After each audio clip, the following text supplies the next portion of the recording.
Alytaus gido video peržiūros perkopė 1 milijoną. Alytaus gidas – populiariausias portalas Dzūkijoje.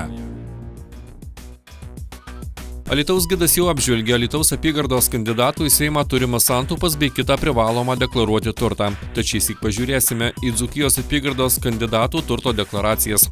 Rajone į Seimą pretenduoja 8 kandidatai. Atvertus jų turto deklaracijas matosi, kad dauguma jau tikrai nevargšai.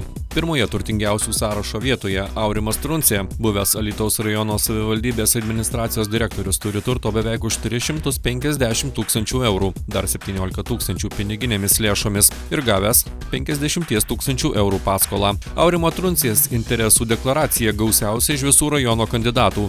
Buvęs valdininkas ir medžiotojų būrelio prezidentas, kitų organizacijų narys, turi ir kitų veiklų susijusių su žeme.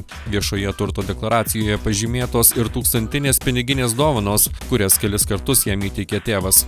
Antroje vietoje Seimo nario kėdėje jau sėdėjęs Vydas Baravykas, o dabar Alytaus rajono savivaldybės tarybos narys. Jo turtas vertinamas 283 tūkstančiais eurų. Iš jų 47 tūkstančius politikas turi piniginėmis lėšomis. Likusi suma – kitas privalomas deklaruoti turtas. Augustas Vichrovas disponuoja 127 tūkstančiais eurų, iš jų 122 tūkstančiai privalomas deklaruoti turtas ir 5 tūkstančiai eurų piniginės lėšos. Ketvirtoje pozicijoje turtingiausių kandidatų sąraše dainininkė ir bibliotekininkė Agnė Petravičienė. Jos turtas vertinamas 93 tūkstančiais eurų. Moteris turi privalomo deklaruoti turto už 57 tūkstančius ir sukaupusi 36 tūkstančius eurų. Seimo narys Raimundas Markauskas negali pasigirti turtais, kurio jis deklaravęs vos už 2000 eurų, tačiau jo banko sąskaita tikrai netuščia.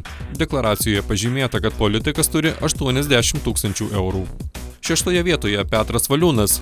Jo turtas vertinamas beveik 70 tūkstančių eurų, tačiau turi ir 7500 eurų paskolą. Ramūno Bilevičiaus turtas vertinamas 27 tūkstančiais eurų, dar 15 tūkstančių kandidatas turi piniginėmis lėšomis, banko paskola 18 tūkstančių eurų.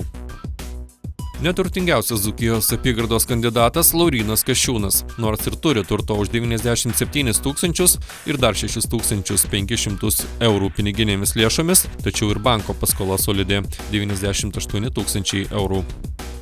Priminsime, jog rinkimai Lietuvos Respublikos Seimą vyks spalio 9 dieną. Alytaus gidas – populiariausias portalas Dzūkijoje.